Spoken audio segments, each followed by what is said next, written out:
madrasadani oo ka mid ah goobihii ugu horeeyay ee laga furo degmada Salaxley ee qadiimiga ahaa isla markaana lagu bilaabay Qur'aanka Kariimka arday tiro badan ay hore uga soo baxday ayaa waxaa hadda munaasabadani loogu qabtay 17 arday oo isugu jira wiilal iyo gabdho kuwaasi oo dhameeyay barashada xifdiga Qur'aanka Kariimka ah waxaana munaasabadaasi ka soo qayb galay maamulka degmada Salaxley odayaal waxgarad macallimiin iyo sidoo kale waalidiinta ardaydaasi xafladan ayaa intii ay socotay waxaa lagu dheeraaday ahmiyadda uu leeyahay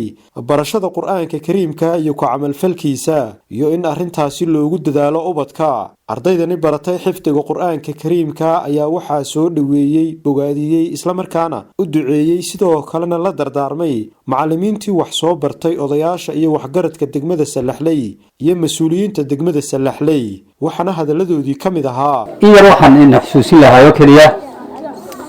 madrasadahan Salaxley waxa soo mareen heerar badan oo kala duwan waxaanu soo maray iyadoo wax jiraba aanay ahayn wax jiraba iyadoo aanay ahayn oo kale ayaanu soo maray way soo socotay maanta meel aad iyo aad u qaali ay maraysaa todoba waxa weeye marka madrasadood ayaa waxa weeye 5 madrasadood baa marka ka jira 5 madrasadood macallimiinta wateen xaflad 25 arday oo dhameeyay aynu joognay tan waxa weeye laba mal'aadood isku jira oo waxa weeye madrasadana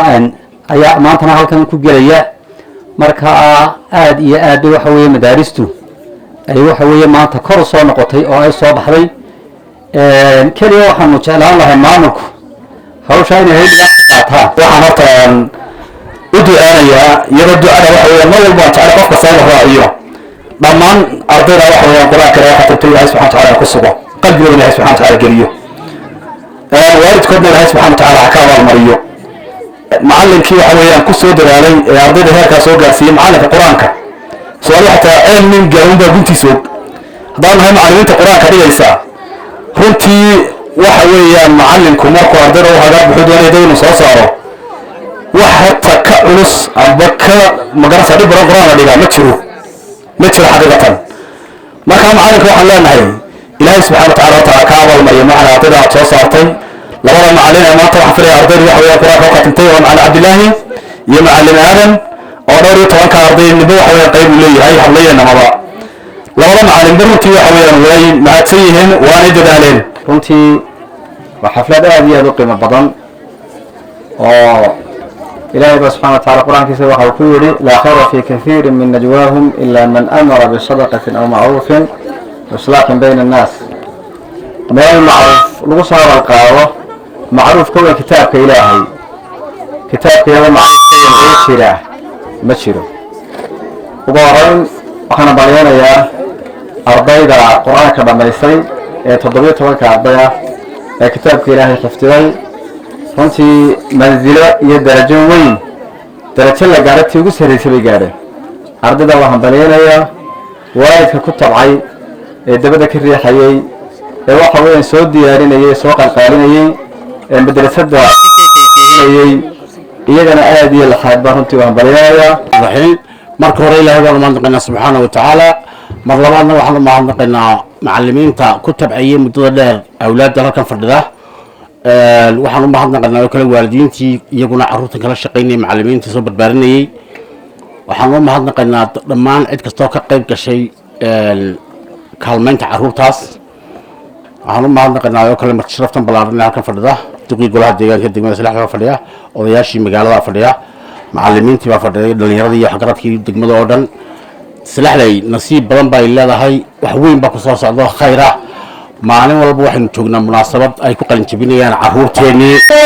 dina'il wasi'atil qasira wal kamil ba'iratil qasira ثم الصلاة مع سلام دائمي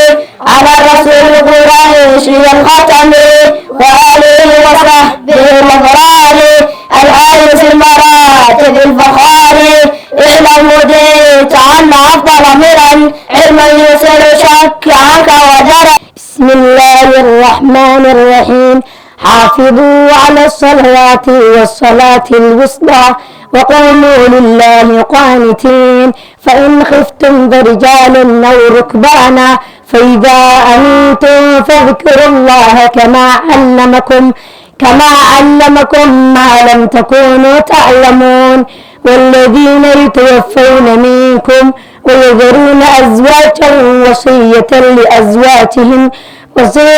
لأزواجهم متاعا إلى الحول غير إخراج. كدب waxaa halkan ka akhriyi doona laba xadiis oo labaduba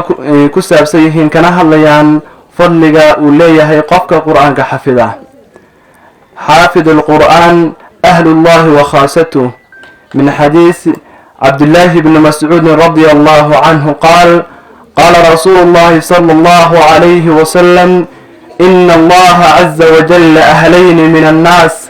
qiila ya rasuula allah waman hum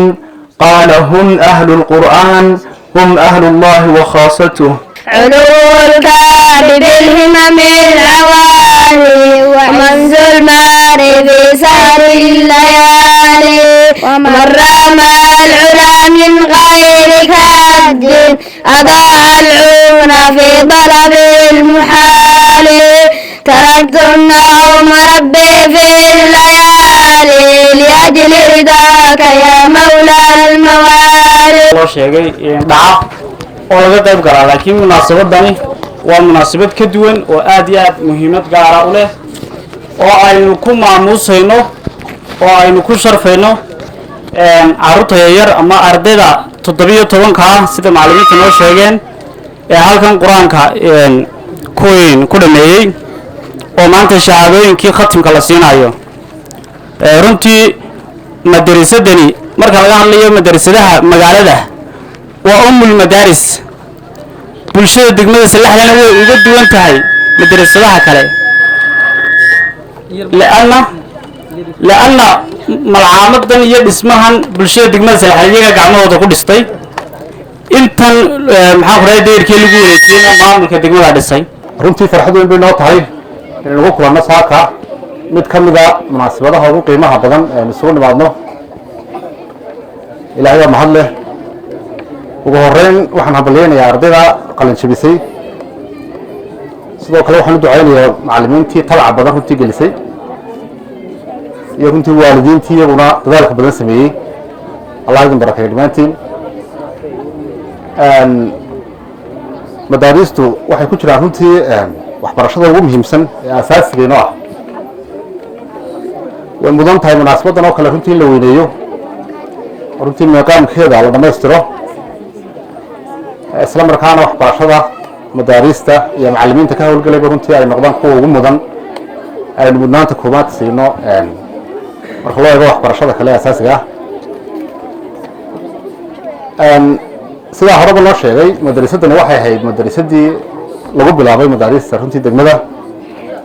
waxaa aada u xusid mudan in anigeygana ka mid ahaa ardaydii runtii qur-aanka ka bilowday, markaa xusuus gaara runtii nagu leeday.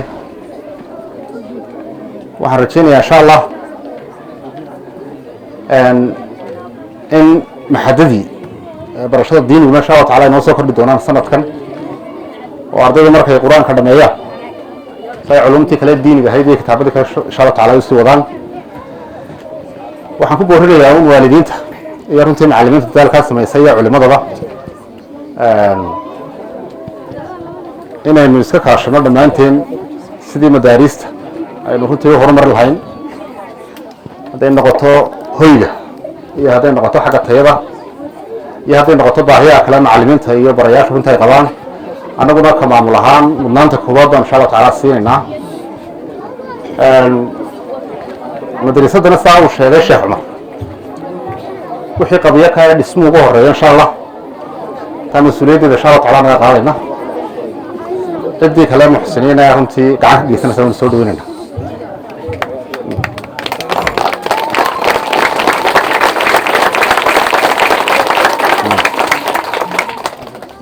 wixii kale runtii baahiyaa ka jirana waynu runtii wadaagi doonaa. wuxuun baa muhiima maadaama xilligan lagu jiro ama waktigan runtii casriga ah waxyaabo badan oo ay fududahay ardayda in runtii ay aafeeyaan da-yartaa ay jiraan runtii ay badan yihiin oo social media ka mid yahay oo waxyaabo badan oo aan hore u jiri jirin oo soo kordhayn ay ka mid yahay. waxaa muhiima in ardayda mas-uuliyaddii marka hore la iska saari jiray mid ka badan la iska saaro maadaama xilliga uu ka duwan yahay waqtigii hore taana runtii idinku goorinayaa aad iyo aad baad umahadsantihiin allah idin barakeeyo dhammaantiin ugu dambeynna 17 arday ee madrasadaasi ka dhameeyay xifdiga quraanka kariimka ah ayaa waxaa halkaasi lagu guddoonsiiyay shahaadooyinkoodii iyo sidoo kale kitaabka quraanka kariimka ah